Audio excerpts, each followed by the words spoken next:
The Trump administration has delayed the implementation of a proposed travel policy that was expected to impose new visa restrictions on citizens from over 40 countries, including Pakistan. The plan followed an executive order signed by President Donald Trump on January 20th, titled Protecting the United States from Foreign Terrorists and Other Threats. The order instructed U.S. federal agencies to evaluate global screening standards and propose travel restrictions by March 21st. However, that deadline passed without any formal announcement. State Department officials later confirmed there is no new timeline for the policy's rollout. State Department spokesperson Tammy Bruce, addressing a press conference on March 31st, said the review process is still underway, and the department is working in line with the executive order's directives, focusing on vetting standards, rather than imposing outright travel bans. Yes, ma'am. Can you give me anything on Egypt? No, yeah.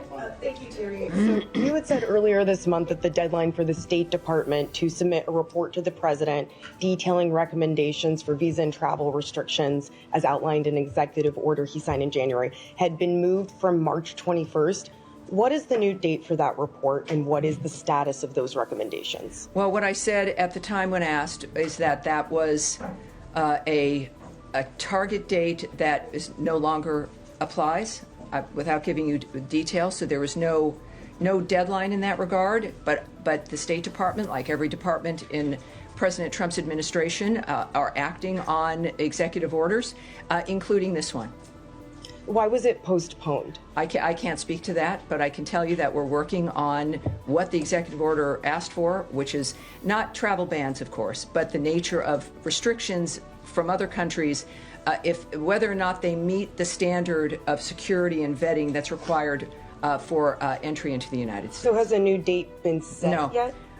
No. But again, it's not, because there's not a date, it doesn't mean that it's not being worked on. So we are all working to implement what President Trump has ordered. Yes, sir, in the back. Thank you. No, in front, here, sir. Thank you. Tom Watkins at The National. 2 questions. On the subject of student deportations, several pro-Israel activist groups are providing US authorities with the names of people involved in last year's pro-Palestinian protests. Among those names are naturalized Americans, people originally from the Middle East but who are now US citizens. Can you tell me, is the US weighing any action against American citizens who spoke out during last year's protests? Well, I would have to speculate on that. I'm not going to discuss the nature of the diplomatic or strategic conversations that any department in the government's having, let alone the State Department. What I can tell you is, as just repeating what Secretary Rubio has said, is that if you come into this country, if you've lied to get in this country, and you've come into this country and have committed crimes, or have clearly, if you've done something, whereas if you told us you were going to do it when you were applying for that visa, you would never have gotten that visa.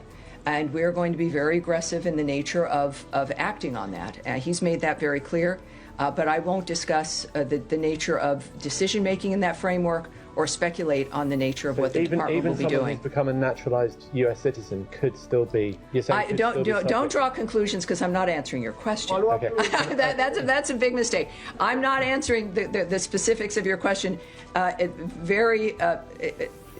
Don't draw that conclusion. Don't put words in my mouth. That's not what I said. U.S. media had earlier reported that the administration was working on a color-coded list, red, orange, and yellow, ranking countries based on their security screening procedures. But bureaucratic and legal challenges appear to have slowed the process. Officials have not ruled out the policy, but indicated that disagreements and logistical hurdles may be delaying implementation. Past travel bans faced multiple lawsuits before being upheld by the Supreme Court in 2018, leading to speculation that the administration is now proceeding with caution. Over 30 U.S. lawmakers have publicly opposed the renewed travel restrictions, urging President Trump to abandon the plan over concerns about its economic impact, diplomatic consequences, and limited national security benefit. Countries reportedly under consideration include Pakistan, Venezuela, and Russia, all of which have complex relationships with Washington. Pakistan, which was reportedly placed in the orange category, may face stricter visa requirements, though Pakistani officials say discussions with the U.S. are ongoing and nothing has been finalized.